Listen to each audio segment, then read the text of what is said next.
For decades, we've been told that the secret to creativity is to think outside the box. But what if that advice is just completely wrong? Today, we're diving into a really powerful idea from the book Thinking in New Boxes, which says the key isn't to escape the box, but to actually build a better one. I mean, seriously, how many times have you been in a meeting and someone drops that line like it's some magic spell for innovation? It's a total cliche, right? And it usually leads to way more confusion than actual creativity. It sounds great, but it gives you absolutely no direction on what to do next. And this is where the whole idea really clicks. See, the problem isn't that we use frameworks or have constraints. The real problem is being trapped in an old, invisible one without even knowing it. It's not about creating chaos. It's about being deliberate and consciously building something new. So yeah, let's move past that tired old phrase. It's time to explore what it really means to be creative in a world that's changing faster than ever. This is all about a much more structured, intentional, and frankly, more powerful way to spark that next big idea. So, where does this all come from? Well, this whole framework is from the brilliant work of Luc de Brabandere and Alan Kane from the Boston Consulting Group. I mean, these are guys who have advised top executives all over the world, and they've built a really practical system for what they call business creativity. Okay, so to really get their solution, we first have to understand the problem. And the problem, it turns out, is deep inside our own minds. It's in these hidden structures we use every single day. So what are these boxes we're talking about anyway?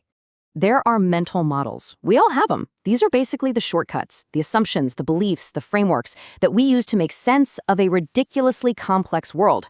And here's the thing, they aren't bad. In fact, they're absolutely essential. We literally couldn't function without them. The book has this fantastic analogy for it. Think of your mind as a giant cupboard. All day long, you're just sorting the messiness of reality into these little drawers to make it all manageable. A crying baby, a new competitor, a weird email, each one gets filed away in its own box so we know how to react. But here's the catch. While these boxes are totally necessary, not knowing they exist is incredibly dangerous. As the authors point out, it's our hidden assumptions that can completely blind us to massive threats and game-changing opportunities that are sitting right there in front of us. So, if we can't think without boxes, and our current ones might be a huge liability, what's the solution? This leads us to the big aha moment of this whole approach. The goal is not to just float around in some endless void of ideas. No, the real goal is to become an architect of your own thinking. It's about deliberately taking apart the old box that isn't working for you anymore and engineering a new, better one that actually fits today's reality. And the best part is, this isn't just some high-level philosophy. It's a super practical process. The authors lay out 5 key steps to help you and your team systematically create these new boxes. So here's the roadmap. Doubt, probe, diverge, converge, and reevaluate. You should really think of it as a continuous loop, like an engine for innovation that never stops running. Let's just quickly break down what each of these steps means. Okay, step 1 is the foundation, doubt. Before you can build anything new, you have to kick the tires on the old structure.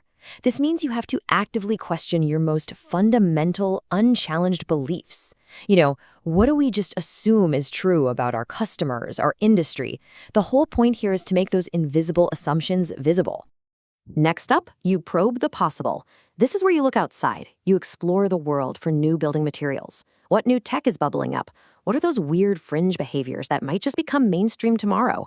It's all about gathering fresh perspectives to challenge how you see the future. Now we get to divergence, and this is the part that feels like what we usually call creativity.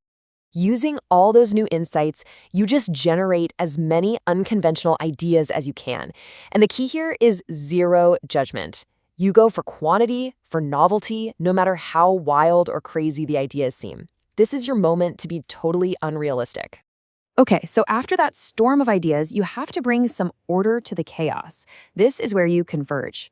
You start to analyze, select, and combine the best options into a new, coherent box, a new strategy, a new business model, a new way of working that actually makes sense. And finally, and this part is absolutely crucial, you are never done.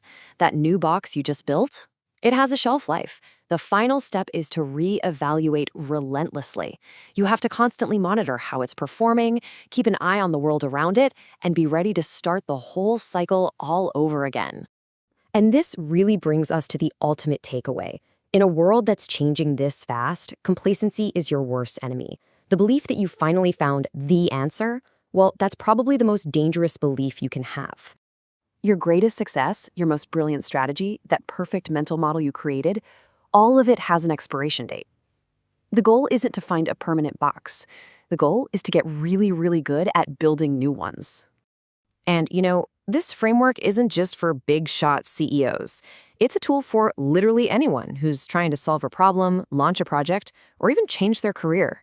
It puts you back in the driver's seat of your own thinking. So, the only question left is, what invisible assumptions are you holding on to? And what new box are you going to build next?